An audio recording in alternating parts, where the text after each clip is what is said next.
My name is Anika Johnson, and at 65 years old I never imagined my only son would cross my name off his wedding guest list. After raising Jason alone since he was 5, sacrificing everything for his happiness, that black marker line through my name felt like a knife to my heart.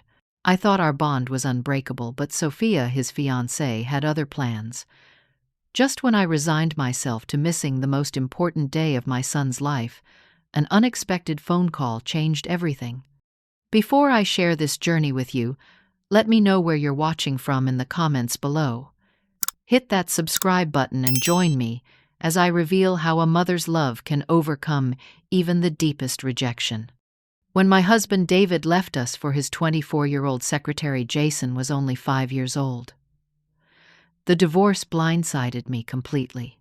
One minute we were planning a family vacation to Yellowstone, and the next I was a single mother with a kindergartner and a mountain of bills. David moved to California with his new girlfriend, sending child support payments that barely covered groceries, let alone our mortgage in Portland. I still remember Jason's confused little face when he asked where Daddy went. How do you explain abandonment to a child whose biggest worry should be learning to tie his shoelaces? I promised myself that night, as I held my sobbing son, that I would never let him feel unwanted again. Teaching had always been my passion, but with a young child to support, I took on extra tutoring sessions after school and weekend SAT prep classes. My mother watched Jason during those extra hours, and though it meant less time together, it kept a roof over our heads and food on the table. Despite the financial struggles, Jason and I created our own special traditions. Every Sunday became our sacred day. We'd make pancakes shaped like animals, then head to Washington Park with a picnic lunch, regardless of the weather. Under the towering Douglas firs, we'd read adventures of Harry Potter and Percy Jackson, acting out our favorite scenes. Jason always insisted on being the hero, and I happily played all the other characters, changing my voice for each one until he collapsed in giggles. For his 10th birthday, I saved for 6 months to buy him the telescope he coveted. The pure joy on his face when he unwrapped that gift made all those extra tutoring hours worthwhile. We spent countless nights on our tiny apartment balcony, bundled in blankets, mapping constellations, and dreaming about the vast universe. Jason would pepper me with questions about black holes and galaxies that I could barely answer, his curiosity seemingly boundless. As a teenager, when most kids distance themselves from parents, Jason and I remained close. He excelled in science and mathematics, joining the robotics team and winning regional competitions. I never missed a single event, sitting proudly in the audience as he presented projects with confidence beyond his years. College applications arrived faster than I was ready for. With his stellar grades and extracurricular activities, Jason received acceptance letters from several prestigious universities. When the scholarship offer came from MIT, we danced around our kitchen, laughing and crying simultaneously. My boy was going to become an engineer just as he'd dreamed. Those 4 years of college were difficult with him across the country, but we adapted. We scheduled weekly video calls every Sunday, maintaining our special day even at a distance. During breaks, he'd return home and it would feel as though he'd never left. We'd slide right back into our comfortable routines, staying up late discussing his classes or the latest scientific breakthroughs. After graduating with honors, Jason accepted a position at a technology firm in Seattle, close enough that he could drive home for weekend visits. He'd arrive Friday evenings with his laundry and stories about his first adult job. I'd cook his favorite meals while he described the innovations his team was developing. Those evenings reminded me that despite all the hardships, I must have done something right raising him. It was during his 2nd year at the company that Jason mentioned Sophia for the first time. She was a marketing executive who had recently joined the firm. The way his eyes lit up when he talked about her, I knew this was different from his previous relationships.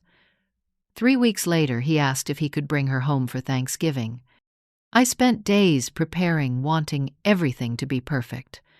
Though our house wasn't fancy and couldn't compare to the luxurious homes in the magazines, I took pride in creating a warm, welcoming space.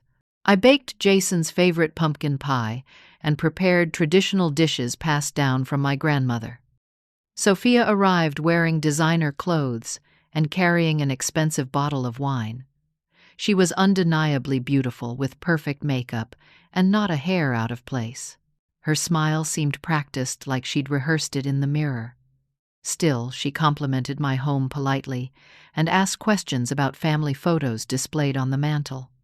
During dinner, I noticed how she subtly guided the conversation toward topics that highlighted her accomplishments and connections. She mentioned her father's position as a hospital administrator and her mother's involvement with several prominent charities. When I shared stories about Jason's childhood, she would smile briefly before steering the discussion back to her recent business trip to Tokyo or the celebrities she'd met at fundraising galas. Jason seemed entranced, hanging on her every word. I'd never seen him so eager to impress someone. He laughed too loudly at her jokes and repeatedly mentioned his recent promotion, something he'd been modest about when telling me. Before they left that weekend, Sophia hugged me and said, "Thank you for raising such an amazing man, Mrs. Johnson. Now I understand where he gets his warmth." The compliment should have pleased me, but something in her tone felt rehearsed, almost condescending. Over the next few months, Jason's visits became less frequent. Our weekly Sunday calls often got rescheduled because he and Sophia had brunches with her friends or events related to her work. When we did speak, he seemed distracted, constantly checking his phone or mentioning they had dinner reservations he couldn't miss. I told myself this was natural. He was building his own life, falling in love. What mother doesn't want her son to find happiness? If he was happy with Sophia, I would support their relationship even as I noticed him adopting new mannerisms and interests that seemed foreign to the son I knew. For his 31st birthday, I drove to Seattle to surprise him. I'd baked his favorite chocolate cake and bought tickets to a science exhibition he'd mentioned wanting to see. When I arrived at his apartment, Sophia answered the door, clearly surprised and not entirely pleased to see me. "Oh, Mrs. Johnson, we weren't expecting you," she said, blocking the entrance slightly. Jason appeared behind her, giving me a quick hug. "Mom, you should have called first. We're actually heading out to meet Sophia's parents for dinner at Le Bernardin." I noticed he was wearing an expensive watch I'd never seen before, and his casual style had been replaced with a tailored suit and designer shoes. "No problem," I said, trying to hide my disappointment. "I just wanted to drop off your birthday cake. Maybe we can do the exhibition another time." "Actually," Sophia interjected, "we're booked solid for the next few weekends. Jason's meeting my extended family, and then we have the charity gala my mother chairs." Jason nodded apologetically but didn't contradict her or suggest an alternative. As I drove home alone that evening, the untouched cake beside me, I felt the first real distance growing between us. 8 months after they started dating, Jason called with news that changed everything. "Mom, I proposed to Sophia last night." She said yes. His voice bubbled with excitement over the phone. My heart skipped. It seemed so fast, but I pushed aside my concerns. "That's wonderful news, sweetheart. I'm so happy for you both." Sophia's already thinking about venues. "Her parents want to help us plan something really special," he continued. "That's generous of them. I'd love to help, too. Maybe we could look at some ideas together when you visit next," I suggested, already imagining mother-son shopping trips for his tuxedo. "Sure, Mom. Though Sophia's mother has a lot of connections in the event planning world, they're thinking something really elegant." There was a new tone in his voice, almost apologetic. 2 weeks later, I was invited to dinner with Sophia's parents at their country club. The Bennett family lived in Bellevue in a sprawling house with manicured gardens and a view of Lake Washington. Walking into their formal dining room with its crystal chandelier and silver place settings made my simple cardigan and slacks feel woefully inadequate. Margaret Bennett, Sophia's mother, greeted me with air kisses. Anika, finally we meet the woman who raised our future son-in-law. What a quaint brooch you're wearing. Is it a family heirloom? Her smile didn't reach her eyes as she glanced at my modest jewelry. Throughout dinner, Dr. Bennett discussed their family's annual trips to Europe and the private school Sophia had attended. When conversation turned to the wedding, Margaret took complete control. We've secured the Fairmont Olympic Hotel for the reception. The governor attended a fundraiser I organized there last year. The waiting list is normally 2 years, but the manager owes me a favor, she announced. That sounds lovely, I said, trying to participate. Jason always loved the beach as a child. Did you consider an outdoor ceremony? Margaret laughed lightly. Oh no, dear. Seattle weather is far too unpredictable for an outdoor wedding. Besides, this isn't a casual backyard affair. I noticed Jason studying his plate, not meeting my eyes. Sophia squeezed his hand. Mom has planned dozens of successful events. Her charity galas are featured in Seattle Magazine every year. Later that night, as Jason walked me to my car, I tried again. The hotel sounds beautiful, but it seems like everything's being decided very quickly. Are you sure this grand wedding is what you want? He sighed. Sophia deserves the best mom. Her family has certain expectations. It's important to them. What about what's important to you? I asked gently. This is important to me, he replied, a defensive edge in his voice. I want you to be happy for us. I am happy for you, Jason. I just want to make sure you're not getting lost in all these plans. He hugged me quickly. I need to get back inside. Drive safe, Mom. 2 days later, Sophia called to invite me to a wedding planning lunch. Hope fluttered in my chest as I arrived at an upscale restaurant downtown. 6 women were already seated at the table. Sophia, her mother, 2 bridesmaids, and 2 elegantly dressed older women introduced as the wedding planner and Margaret's personal assistant. Anika, we've ordered mimosas for everyone, Margaret announced as I took the only remaining seat noticeably far from Sophia. For the next 2 hours I listened as they discussed floral arrangements from a celebrity florist, custom invitations from a designer in New York, and a 5-course menu featuring imported delicacies. Whenever I offered a suggestion, Margaret would smile thinly and say, "We've already decided on something more appropriate." When I mentioned a touching reading from Jason's favorite childhood book that might work for the ceremony, Sophia exchanged glances with her mother. We're going with traditional vows, Sophia said. Jason agreed the ceremony should be classic and elegant. Walking to the restroom later, I overheard Sophia talking to her maid of honor in the hallway. Jason's mother means well, but her taste is so simple. I can't have mason jars and fairy lights at my wedding. Can you imagine what my mother's friends would say? I froze, waiting for my son to defend me, until I realized he wasn't there. That night, I called Jason and casually asked about his involvement in the wedding decisions. Honestly, Mom, I'm happy letting Sophia handle those details. As long as she's happy with the day, that's what matters, he said. But it's your wedding too, I reminded him. I know, but these things are more important to women. Besides, her parents are contributing significantly to the costs. The bridal shower was held at the Bennett home with over 50 guests. The event featured a champagne fountain, professional catering, and gift bags containing expensive skincare products. I brought a handmade quilt I'd spent months creating, embroidered with Jason and Sophia's initials and their engagement date. When Sophia unwrapped it, her smile tightened. How crafty, she said, quickly moving to the next gift, a crystal vase from Tiffany's that received much more enthusiastic appreciation.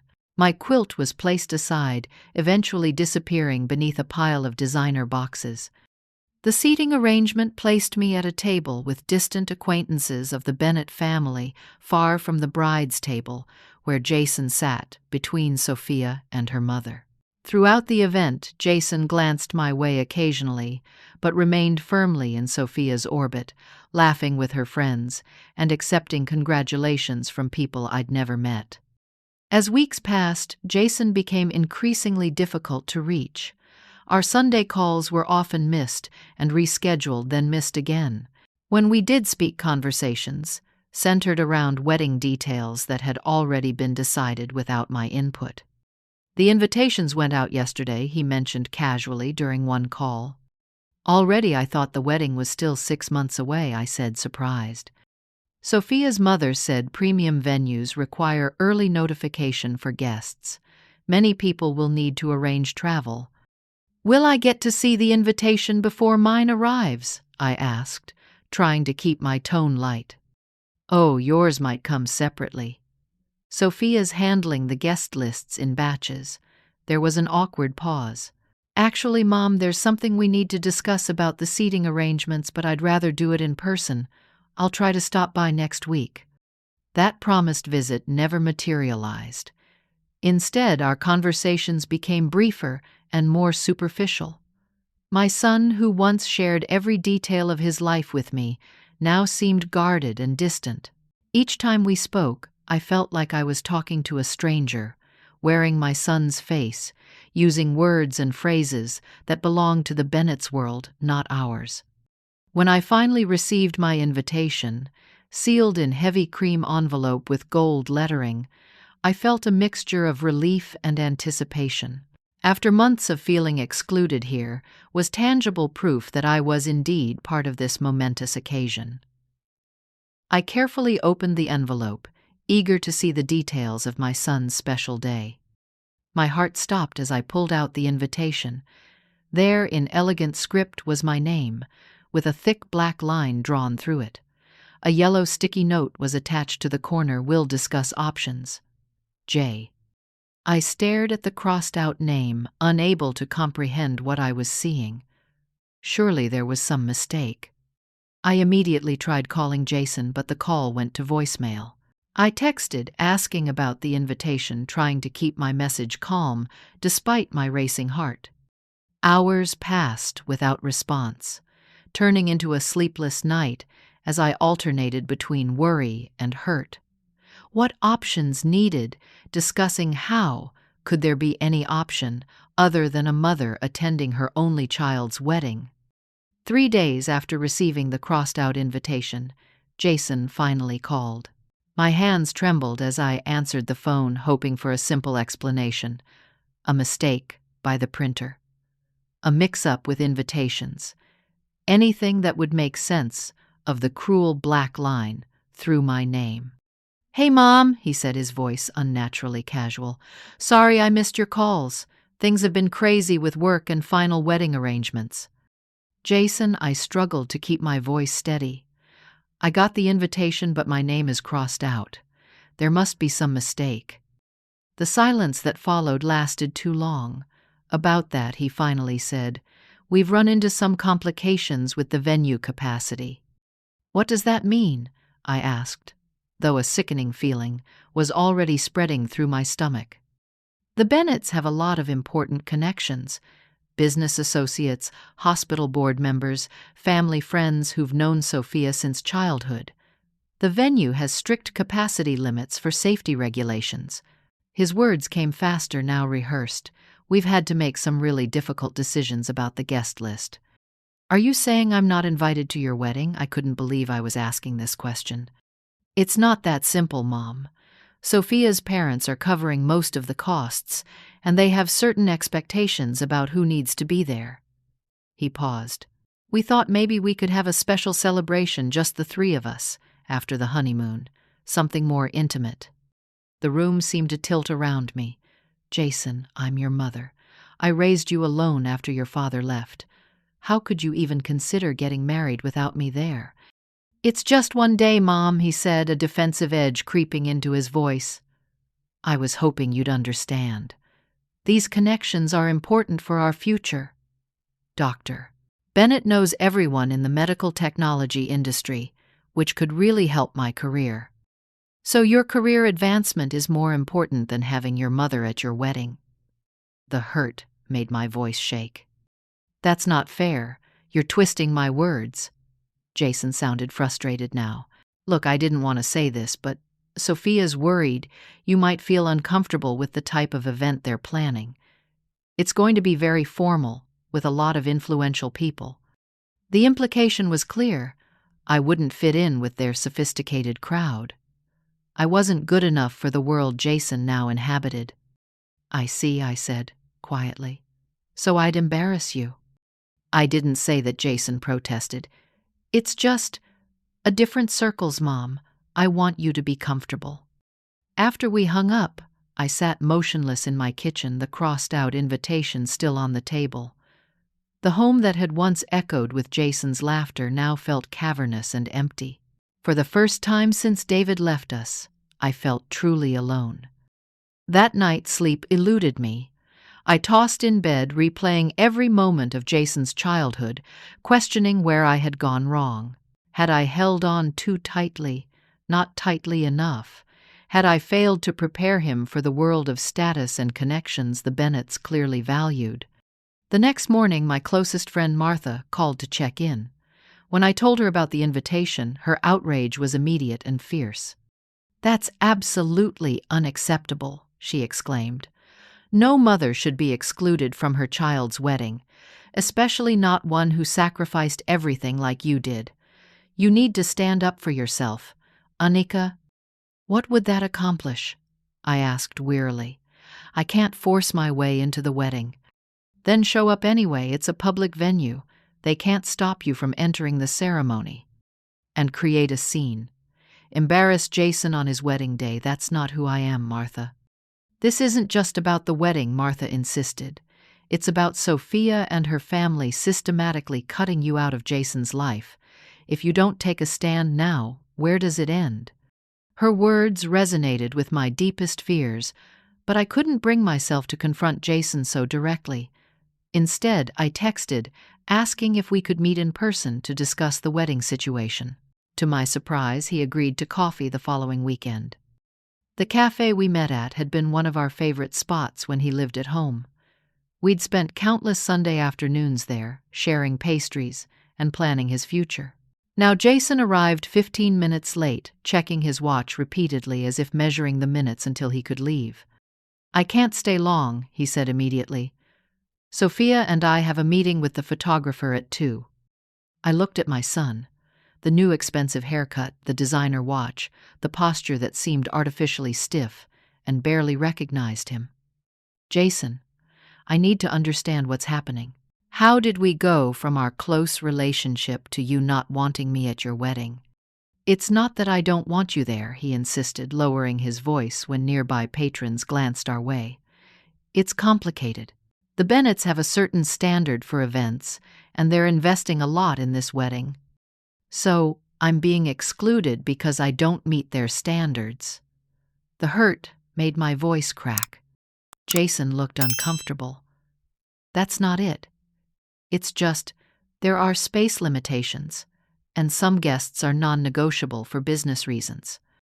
"I've discovered that cousins you haven't seen in years are invited," I said quietly.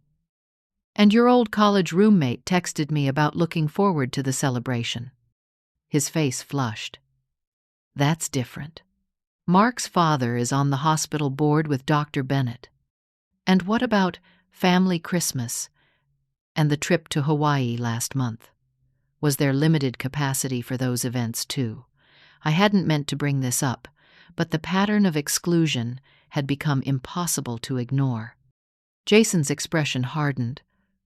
Sophia thought it would be awkward to have separate family events so soon after meeting, and the Hawaii trip was a special gift from her parents. "Jason, can't you see what's happening? You're being pulled away from everything and everyone who was part of your life before Sophia." "That's ridiculous," he snapped, suddenly angry.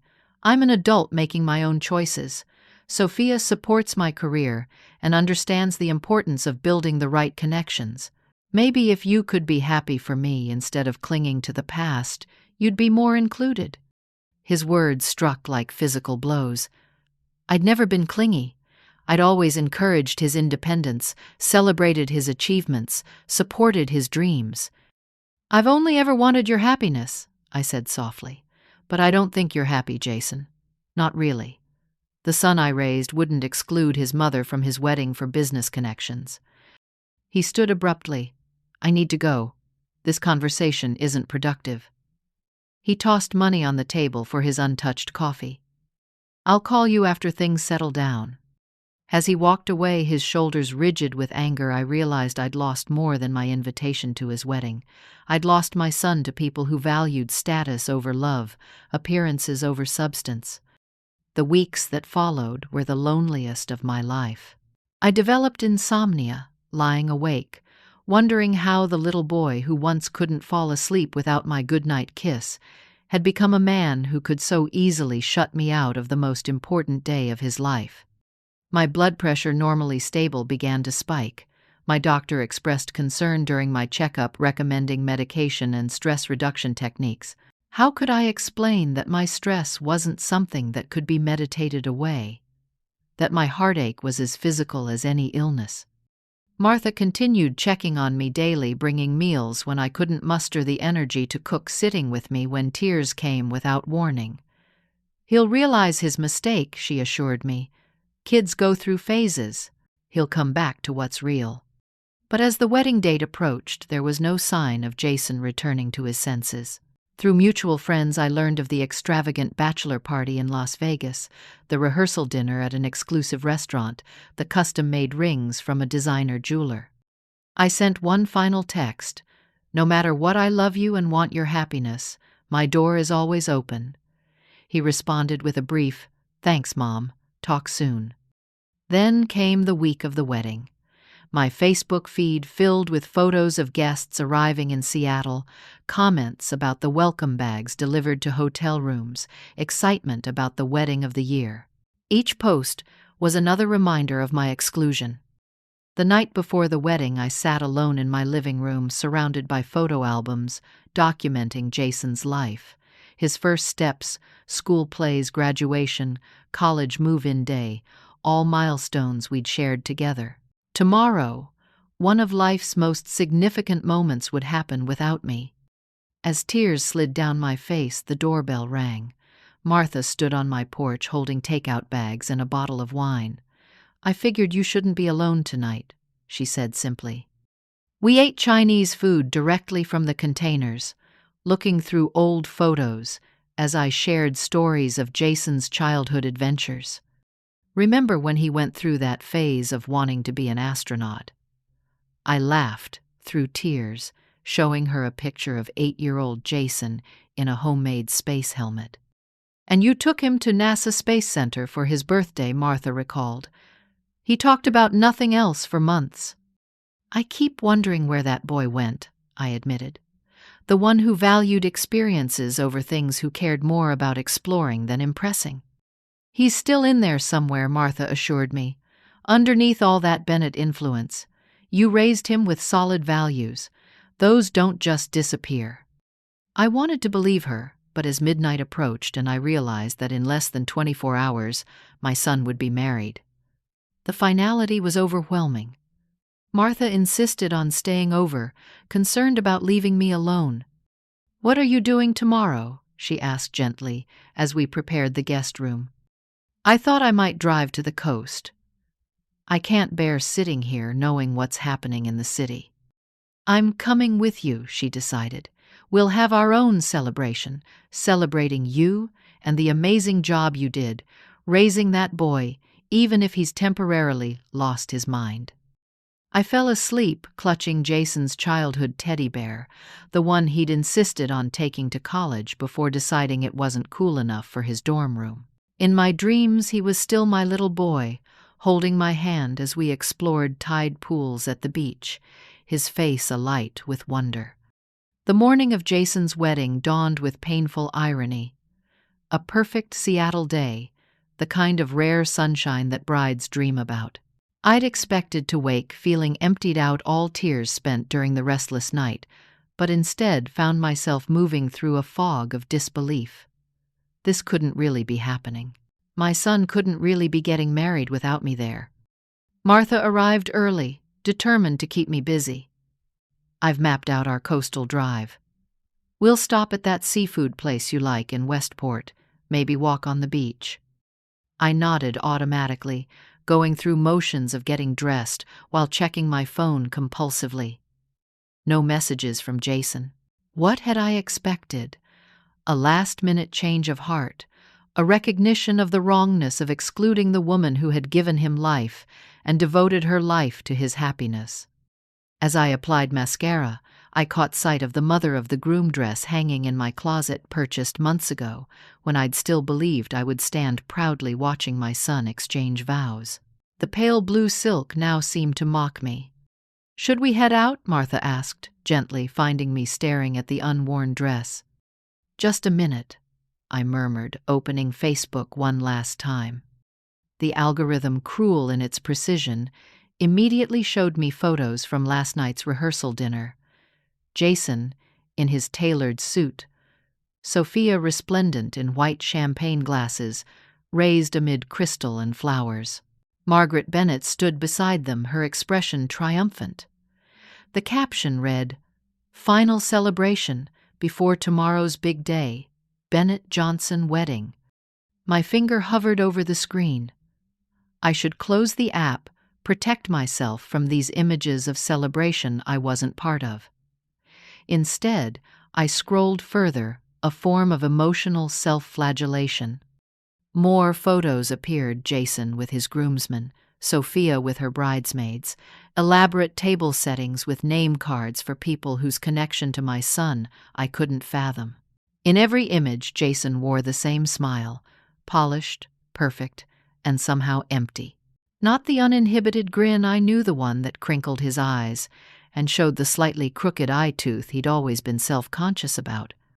"Anika," Martha said firmly, gently taking my phone. "This isn't helping. Let's get some fresh air." We were heading for the door when my landline rang, a number rarely used except by telemarketers. I almost didn't answer, but some instinct made me reach for the receiver. "Mrs. Johnson, this is Daniel Morgan." The name took a moment to register. Jason's college roommate, Daniel. "Yes, ma'am. I'm sorry to call out of the blue, but I thought you should know what's happening." My heart seized. "Is Jason all right? Has there been an accident?"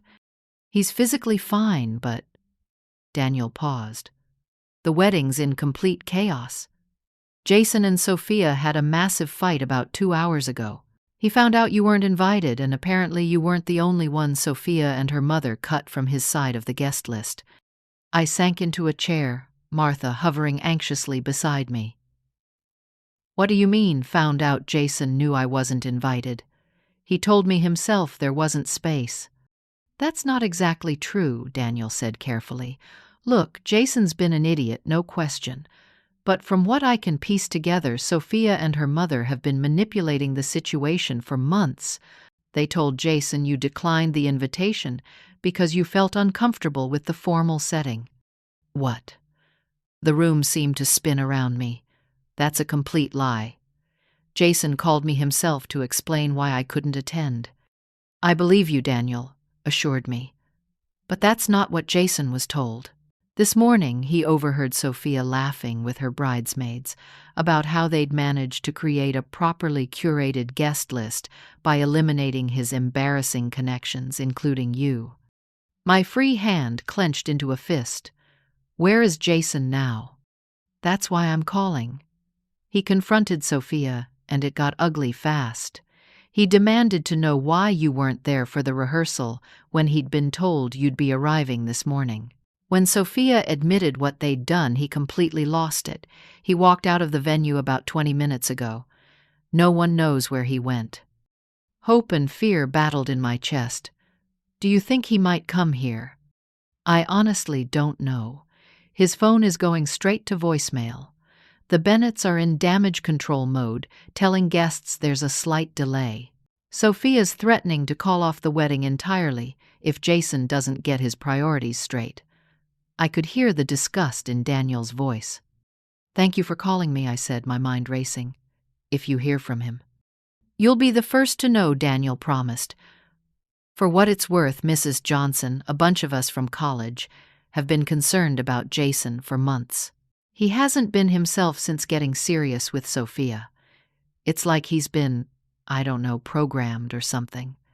After hanging up, I relayed Daniel's call to Martha, who looked simultaneously vindicated and concerned. "So what now?" she asked. "Should we drive to the venue?" Before I could answer, my phone rang. Jason's ringtone, the Star Wars theme he'd programmed years ago and I'd never changed. "Jason," I answered, my voice shaking. "Mom." His voice sounded raw, as if he'd been shouting or crying. "I'm so sorry. I'm so incredibly, unforgivably sorry." "Where are you, sweetheart?" "I'm at the park near your house. The one with the big cedar tree where we used to have picnics." He paused. "Can I come see you? I know I have no right to ask after everything, but I need to talk to you." "Of course you can come." "I'm home. I'll be waiting." Martha squeezed my hand as I ended the call. "Do you want me to stay?" I shook my head. "I think I need to talk to him alone." "Call me immediately if you need anything," she insisted. "And Anika, don't let him off too easily. What he did was wrong, even if he was manipulated." 20 minutes later, a car pulled into my driveway. Through the window, I watched my son emerge, still wearing his wedding suit tie, loosened hair, disheveled. He stood for a moment staring at the house, his shoulders slumped, before slowly walking to the door. When I opened it, the expression on his face nearly broke me. Gone was the polished, distant man of recent months. In his place stood my Jason eyes, red-rimmed face etched with shame and grief. "Mom," he whispered, and then he was in my arms, his tall frame bent as he buried his face in my shoulder, like he used to do as a child after a nightmare. I held him tightly, my own tears flowing freely now. For several minutes we simply stood in the doorway, holding each other, neither ready for the difficult conversation ahead. Finally, Jason straightened, wiping his eyes with the back of his hand. "I don't even know where to begin." "Come inside," I said gently. "We'll figure it out together. We always have." Jason sat at my kitchen table, the same table where he'd done homework, built science projects, and shared countless meals throughout his childhood. Now, in his rumpled wedding suit, he looked both out of place and exactly where he belonged. "I've been such a fool," he said, staring into the mug of coffee I'd placed before him. "I let myself become someone I don't even recognize." "What happened today?" I asked, taking the seat across from him. He ran a hand through his hair, a gesture so familiar it made my heart ache. "I was getting dressed with the groomsmen when Daniel asked if you'd arrived yet. I told him you'd be there soon." Jason's voice cracked. He looked confused and said he'd been at the rehearsal dinner and hadn't seen you. When I explained you weren't able to make it last night but would be at the ceremony, he got this strange look. Jason took a shaky breath. "He asked me directly if you were coming to the wedding at all. When I said of course, he showed me a copy of the final guest list Sophia had distributed to the wedding party. Your name wasn't on it, Mom. Neither were Uncle Robert's or Aunt Diane's or any of my old friends from Portland." The betrayal in his eyes was palpable. I confronted Sophia immediately. She was with her bridesmaids in one of the hotel suites. When I walked in, they were laughing about something and I heard your name. My stomach clenched. What were they saying? Sophia was telling them how skillfully her mother had handled the guest list situation, how they'd managed to eliminate the hometown crowd to make room for more appropriate connections. His face flushed with renewed anger. When she saw me, she tried to laugh it off, saying they were just joking about wedding stress. Jason's fist clenched on the table. "I asked her directly about your invitation. At first, she tried to maintain that you'd declined, that you felt uncomfortable with the formality. When I didn't back down, she finally admitted the truth, that she and her mother had decided you wouldn't fit the aesthetic they were creating." I winced at the casual cruelty, though part of me had suspected as much all along. "I couldn't believe what I was hearing," Jason continued. I asked her about our conversation months ago when she told me you had concerns about attending such a fancy event. She just shrugged and said, sometimes little white lies were necessary for the greater good. He looked up at me, eyes swimming with tears. Mom, I swear I didn't know they'd completely excluded you. Sophia told me you'd been invited but chose not to come. When I got that call from you about your name being crossed out, I was confused. Sophia had already intercepted your response and told me you'd declined. She suggested I call and gently confirm your decision so you wouldn't feel bad. So that whole conversation about venue capacity and business connections was what she coached me to say, he admitted, looking ashamed. She said it would be easier than making you feel inadequate. I knew it felt wrong, but she convinced me it was kinder somehow. I struggled to process this level of manipulation. But Jason, you're an intelligent man. How could you not see through this? His shoulders slumped further. It happened so gradually. At first it was just Sophia suggesting better restaurants, introducing me to more useful friends. Then came subtle comments about my clothes, my haircut, even my vocabulary. Each change seemed small, reasonable for career advancement. Before I realized what was happening, I was viewing my entire life through the lens of what the Bennetts considered acceptable. He rubbed his face wearily. After I discovered the truth about the guest list, everything unraveled quickly. I confronted Sophia and her mother together. Margaret was completely unapologetic, saying they'd done what was necessary to ensure the right tone for the event. When I told them I couldn't marry into a family that would treat my mother this way, Sophia gave me an ultimatum. Either get back to the wedding preparations and stop making a scene, or the wedding was off. What did you do? I asked, though I already knew the answer from his presence in my kitchen. I left, he said simply. I walked out of that hotel and didn't look back. Daniel followed me to the parking lot and offered to handle things with the guests while I cleared my head. I drove around for a while, trying to figure out how I'd gotten so lost. Jason reached across the table, taking my hands in his. Mom, can you ever forgive me? I betrayed everything you taught me about integrity and family.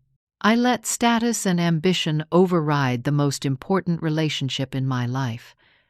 Looking at my son, really seeing him again after months of watching a stranger wear his face, I felt the hard knot of pain in my chest begin to loosen. There's nothing to forgive, I said, squeezing his hands. You were manipulated by people who are experts at it. What matters is that you found your way back. I don't deserve your understanding, he said, shaking his head. Do you know what finally woke me up? When I was driving around, I passed Washington Park, where we used to have our Sunday picnics. I suddenly remembered how you used to cut my sandwiches into dinosaur shapes, even when you were exhausted from working double shifts. How you never missed a single science fair or baseball game, no matter how many papers you had to grade afterward. Tears streamed freely down his face now. I compared that to Sophia, who couldn't be bothered to remember my peanut allergy after a year together, who rolled her eyes whenever I mentioned our family traditions. I realized I was about to marry someone who saw my mother, the strongest, most loving person I know, as an embarrassment to be hidden away. My phone buzzed insistently on the counter, Sophia's name flashing on the screen. Jason glanced at it, his expression hardening. She's called 17 times in the last hour, he said. Her father, too, and the wedding planner. Apparently they're telling guests there's been a medical emergency to buy time. What are you going to do? I asked. The only thing I can do with a clear conscience. Call it off completely. He looked down at his rumpled suit. I can't marry someone who would deliberately hurt you, who would lie to both of us to get her way. That's not a partnership. It's a manipulation. As if on cue, the doorbell rang. Through the front window, I could see a sleek black car idling at the curb. Dr. Bennett standing on my porch in his morning suit, his expression thunderous. Jason stood. I'll handle this. I watched from the kitchen as he opened the door to his almost father-in-law. "This childish tantrum ends now," Dr. Bennett said without preamble. "There are 200 guests waiting, not to mention the governor and the hospital board chairman. Do you have any idea the damage you're causing to both our reputations?" "I'm not coming back," Jason said firmly. "The wedding is off." Dr. Bennett's face flushed dark red. "You ungrateful little. After everything we've done for you, the connections we've provided, the doors we've opened, this is how you repay our generosity." Generosity. Jason's laugh held no humor. "You've been grooming me, like some sort of project, molding me into someone who would enhance your social standing. That's not generosity. It's investment with expected returns." Sophia is devastated. Dr. Bennett changed tactics, his voice softening slightly. "She loves you. Whatever misunderstanding has happened can be resolved." "This isn't a misunderstanding. Your wife and daughter deliberately excluded my mother from my wedding through elaborate lies and manipulation. That crosses a line that can't be uncrossed." "For God's sake, it's just a guest list." Dr. Bennett exploded. "Grow up and recognize what's really important here." "That's exactly what I'm doing," Jason replied calmly. "For the first time in over a year, I'm seeing clearly what matters. It's not connections or status or impressing your country club friends. It's integrity, honesty, and family. Real family. Not the artificial version you and Margaret have tried to create." Dr. Bennett's face contorted with rage. "You've just made the biggest mistake of your life. I'll make sure you regret this decision professionally as well as personally." "Threaten me all you want," Jason said, his voice steady. "I'd rather live in my car than continue being part of your world for another day." As Dr. Bennett stormed back to his waiting car, Jason closed the door and leaned against it, exhaling slowly. "That felt liberating," he said, a small, genuine smile appearing for the first time. "Terrifying, but liberating." His phone rang again. Sophia, this time. After a moment's hesitation, he answered, putting it on speaker. "Where the hell are you?" Her voice was shrill with panic and anger. "Everyone is waiting. Do you have any idea how humiliating this is?" "The wedding is off," Sophia Jason said firmly. "I can't marry someone who would deliberately exclude my mother and lie to both of us about it." "Are you serious?" Her voice rose higher. "You're throwing away everything for that. After all, the effort my parents put into making you presentable, introducing you to the right people, we had a plan." Jason. "Yes, you certainly did. A plan that involved isolating me from everyone who knew the real me, remaking me in your family's image. I'm done with it." "You'll never find anyone like me," she hissed. "And you can forget about advancing at Meridian Tech without my father's influence. You'll be stuck in middle management forever." "I'd rather be happy in middle management than miserable in the executive suite," he replied. "Goodbye, Sophia." As he ended the call, the weight of what he'd done seemed to hit him fully. He sank onto the sofa, head in his hands. 200 people waiting at the Fairmont," he murmured. $50,000 in non-refundable deposits. My entire professional network in attendance.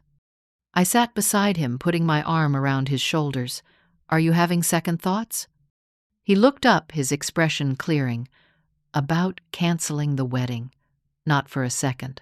About the fallout. Yeah, that's going to be rough." He sighed deeply. "I might need to crash in your guest room for a while. I'm pretty sure my key card to the condo won't work by the time I go back for my things." "Your room is exactly as you left it," I assured him, minus the band posters. For the first time in what felt like forever, we laughed together.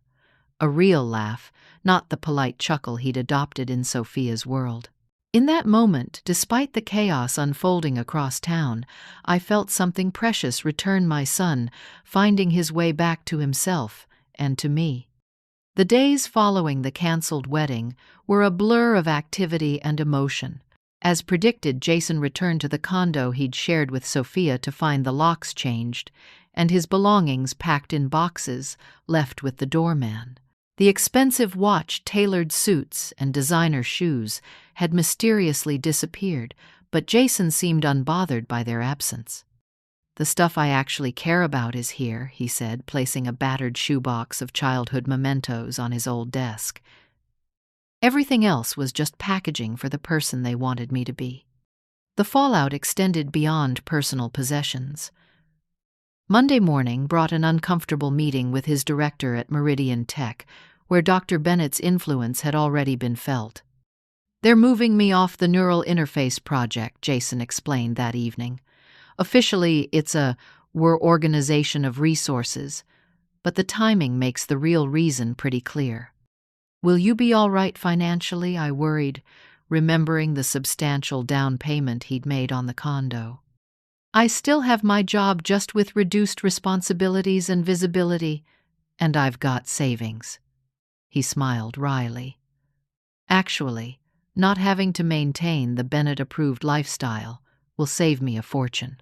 Do you know how much those weekend golfing trips with Sophia's father's colleagues cost?" Not all consequences were negative. Friends from before the Bennett era, people who had been gradually excluded from Jason's life, began reaching out after news of the canceled wedding spread. Daniel arrived at my door 3 days after the non-wedding with containers of leftover groomsmen's lunch.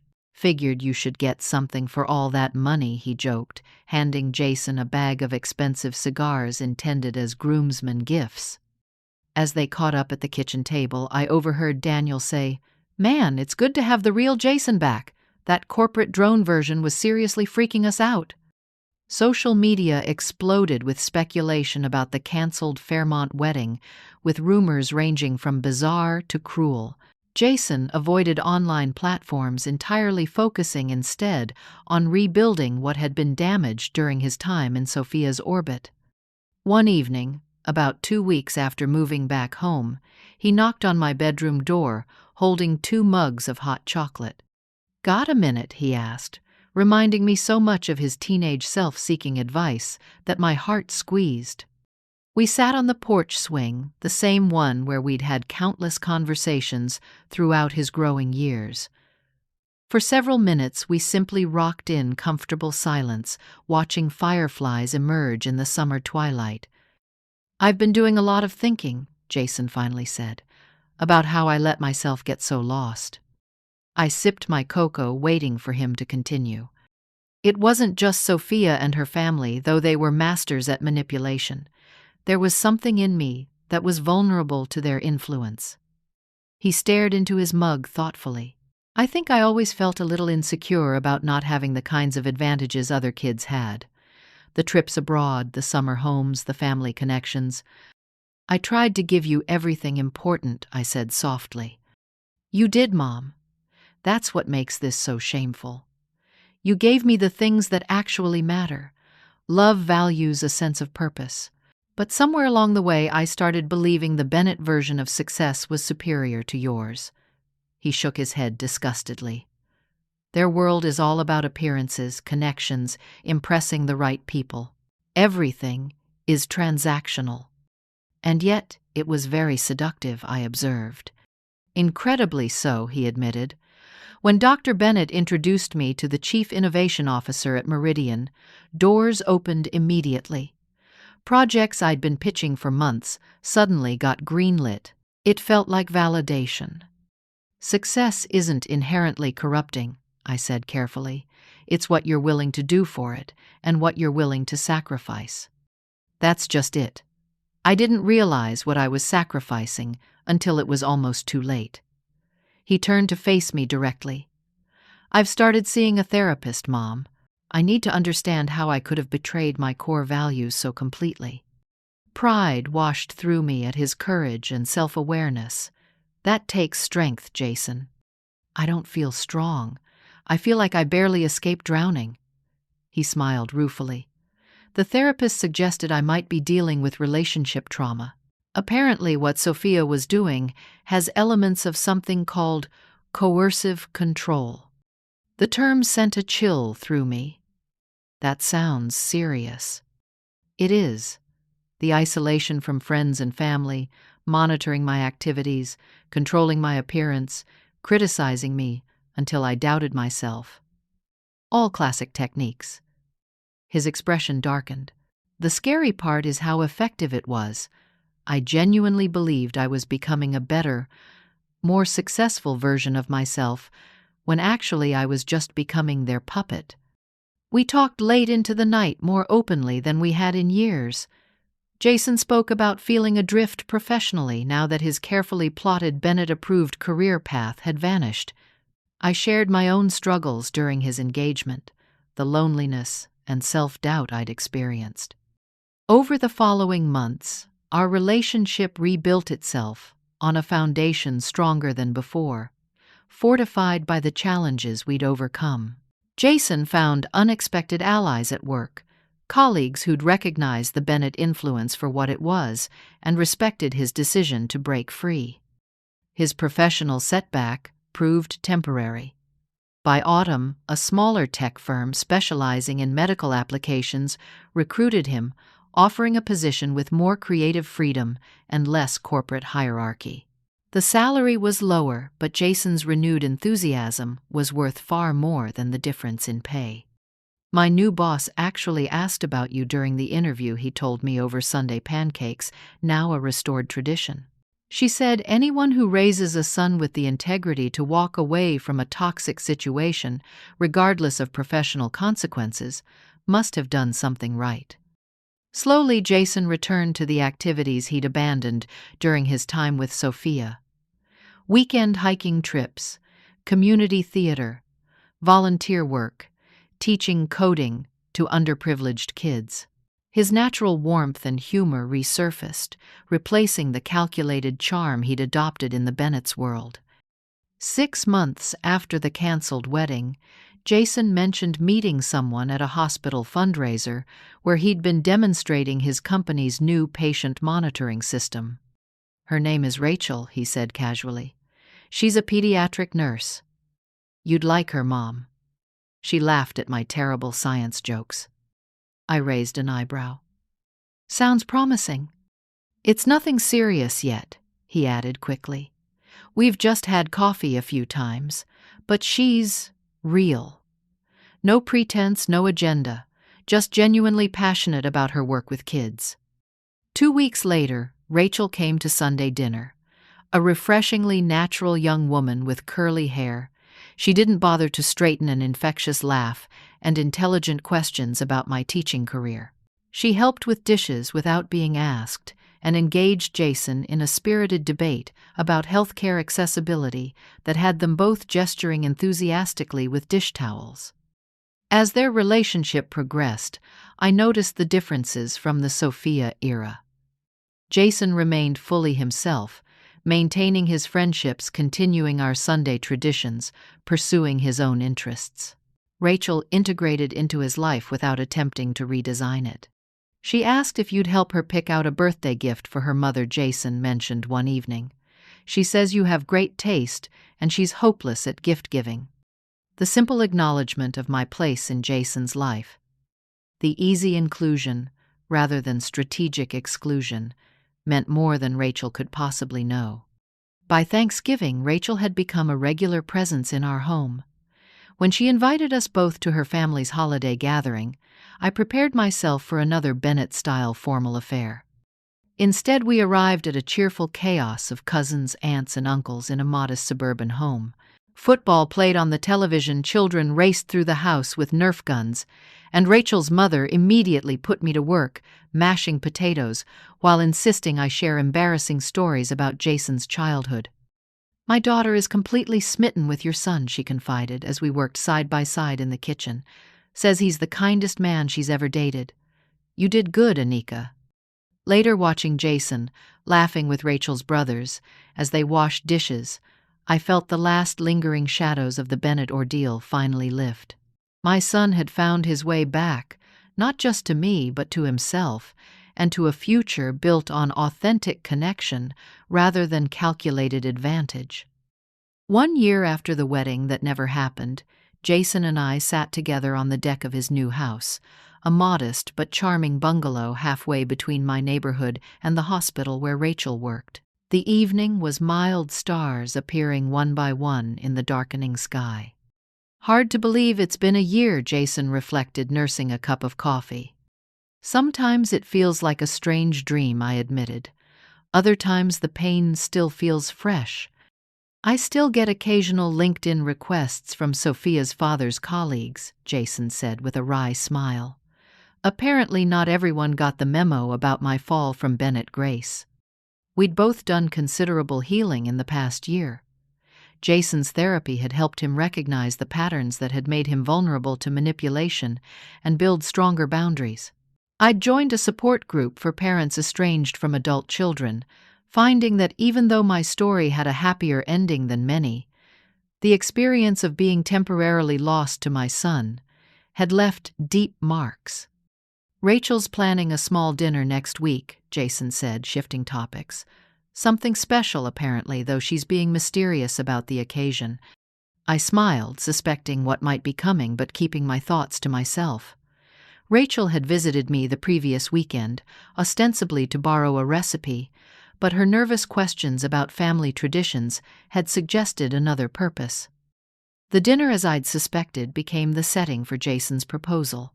Simple, heartfelt, and notably different from the elaborately staged event the Bennetts had orchestrated with Sophia. Rachel's joyful acceptance, her immediate inclusion of me in their celebratory hug, confirmed what I already knew. This union was built on something genuine. We're thinking a small ceremony, Jason told me later that night. Maybe 30 people, just close family and friends. Something in Rachel's parents' backyard under the big maple tree. That sounds perfect, I said sincerely. And Mom, his expression turned serious. I'd be honored if you'd walk me down the aisle. Tears sprang to my eyes at this meaningful reversal of tradition. I'd love nothing more. As wedding plans progressed, I marveled at the differences. Instead of expensive vendors and status-conscious venues, Jason and Rachel focused on making their day meaningful. They wrote their own vows, incorporated family traditions from both sides, and insisted that comfort take precedence over formality. Rachel asked if we could use Grandma's recipe for the wedding cake, Jason mentioned one Sunday. She says starting their marriage with something that's been in our family for generations feels right. The gesture touched me deeply. My mother's spice cake recipe, passed down through generations, had always been central to our family celebrations. That Rachel wanted to incorporate it spoke volumes about her values. Throughout the planning process, I maintained a careful balance, available when asked, but never imposing my preferences. The wounds from my exclusion from the previous wedding had healed, but they'd left me acutely aware of respecting boundaries. My caution didn't go unnoticed. One evening, while addressing invitations at my kitchen table, Rachel looked up suddenly. "You know you're allowed to have opinions about the wedding, right?" she asked gently. "Jason and I want your input." "I just don't want to overstep," I explained. Rachel reached across the table to squeeze my hand. "Anika, you couldn't overstep if you tried. You're the reason Jason is the man I fell in love with. Your values, your sacrifices, your love. They're the foundation of who he is." Her words healed something deep within me. After she left, I sat alone in my living room reflecting on the journey of the past year. The crossed-out name on the wedding invitation had nearly broken me. The pain of seeing my only child pulled away from me had been almost unbearable. Yet here we were, stronger for having weathered the storm. The greatest lesson I'd learned was about resilience. Not just my own, but the resilience of the bonds we forged through years of love and shared history. The Bennetts, with all their wealth and influence, had ultimately failed to sever the connection between mother and son.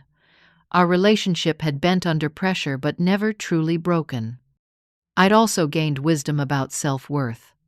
For too long I'd measured my value through society's narrow lens, questioning whether my modest teaching career and simple lifestyle were somehow inadequate. The Bennetts had merely exploited doubts I already harbored. Their rejection had initially reinforced my insecurities, but ultimately led me to a deeper appreciation of what truly matters. Perhaps most importantly, I'd learned about the nature of love itself. Real love doesn't require perfection or prestige. It doesn't demand conformity to someone else's standards. It celebrates authenticity, forgives mistakes, and creates space for growth. In trying to reshape Jason into their ideal, the Bennetts had demonstrated how little they understood about genuine connection. As I watched Jason and Rachel exchange vows under the maple tree in her parents' backyard, my heart overflowed with gratitude. Dressed in a simple suit, I stood proudly beside my son, fulfilling my promise to walk him down the aisle. The guests, a small gathering of people who truly cared about the couple, beamed with genuine joy. When the minister asked who supported this union, I answered without hesitation, "I do, with all my heart." The reception that followed was everything the Fairmont event wouldn't have been: joyful, relaxed, filled with laughter and spontaneity. Children chased fireflies across the lawn, older relatives shared stories, and wisdom friends, from various chapters of Jason and Rachel's lives, mingled comfortably without regard for status or connection. My mother's spice cake, beautifully decorated but unmistakably homemade, held the place of honor. As Rachel's father gave a heartfelt toast, I watched my son, truly my son again, with his arm around his new wife, looking happier than I'd ever seen him. Later, as twilight deepened and lanterns glowed throughout the garden, Jason found me sitting alone, watching the celebration. "I've been thinking about that day when I showed up at your door in my wrinkled wedding suit," he said, taking the seat beside me. "I was so sure I'd ruined everything: my career, my reputation, my future. I couldn't see past the immediate crisis. And now I asked. Now I understand that walking away from that wedding was the most important decision of my life. Not just because it led me to Rachel, but because it led me back to myself and to you." He squeezed my hand.